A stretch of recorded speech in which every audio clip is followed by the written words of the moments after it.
Hi, it's Mike with Matawan Works, back again with a new video. I hope you enjoy.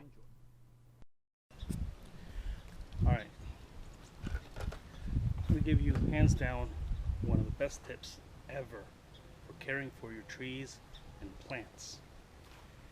And this refers to edging. Now see, this garden bed does not have an edge. And the temptation is to take the shovel and cut one in. But keep in mind, whenever you do that, especially on a tree that's been like this, or a bush that's been like this for a very long time, is his roots are superficial now. This has not been edged in years. So once you start cutting that edge in, you're going to be excuse me, you're going to start to sever the roots for this tree or bush. Now, everybody's familiar with arborvitae flipping over and leyland cypress flipping over. Now, those trees are very top heavy. But on top of being top heavy, if you pay attention, most of those beds where these trees topple are mulched beds with an edge. So people cut an edge at the drip line, and the arborvitae roots want to go far beyond that. So a bush like this, for example, his roots come out about, as far as that. So if I cut the edge way over here, well, I'm going to sever about a quarter to a third of its roots. And now these are going to be the surface roots, the fibrous roots, the roots that absorb all the water. So like a tree trunk, you've got the main stem, but then the foliage is at the tips. So the roots are the same way. The tips are what's going to absorb the water, not the trunk. Just like the tips produce the photosynthesis, the roots, the fine roots at the edge, are what absorb the water. So by cutting this edge into this bed, I will be doing this tree a disservice.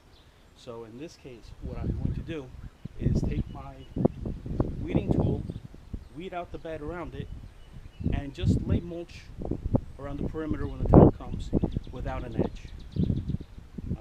The bed will be large enough where I can actually maybe make a thicker edge around the perimeter. Again, the perimeter, not the base of the tree. I don't want to make a mulch volcano. And that way I'll have a defined edge, so to speak. And then what I'll do is just weed whatever grows into that mulch bed. And it'll be a soft edge. It won't be a cut-in hard edge. And with that, I hope to save a lot of the roots for this tree and ensure its success. Because again, it's long-term, people. It's not today. You do an edge like this, the tree doesn't fall over this winter. It doesn't fall over the winter after. It's 3-4 years down the road where those roots are really felt. So just keep that in mind, especially your arborvitae, because they have a very, very fibrous root system. Don't cut that hard edge in.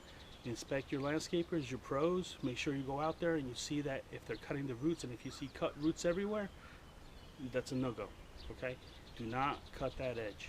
I tell my people, whenever you see roots, large roots, small roots, go only as deep as the weight of the shovel permits. And the way I do it, I kick the edge in, so I just keep repeating that, kick it in.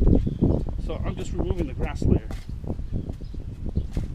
It's a little hard to do this one-handed, but I'll do it like this, for example. That'll keep the weeds out.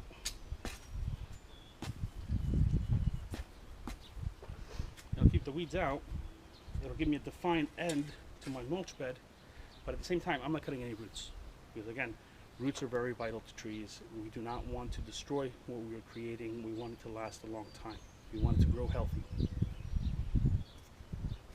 So this is going to be a quick demonstration of how to prepare a bed. Again, I'm barely just taking, and this is fresh grass. Keep in mind too that I just seeded this last fall, so there's hardly any roots in this.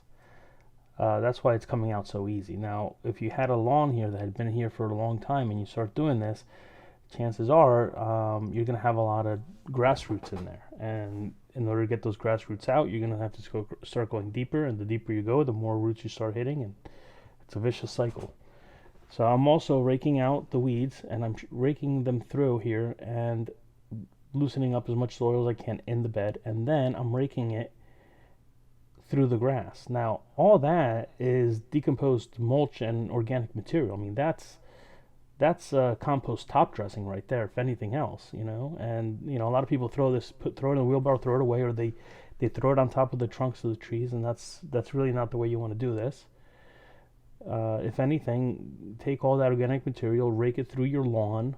With the first rain that comes through, it'll fall in between the blades of grass. The grass will power through it. Now you got to do it, you know, rake it well. You can see here how I'm raking it, and I just keep doing circles to loosen up all that soil and leave as much of it behind as I can.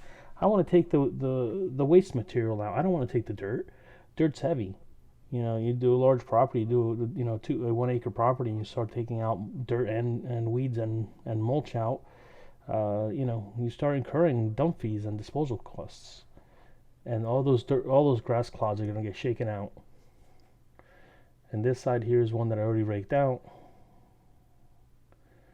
You can see hardly any of that, hardly any edge.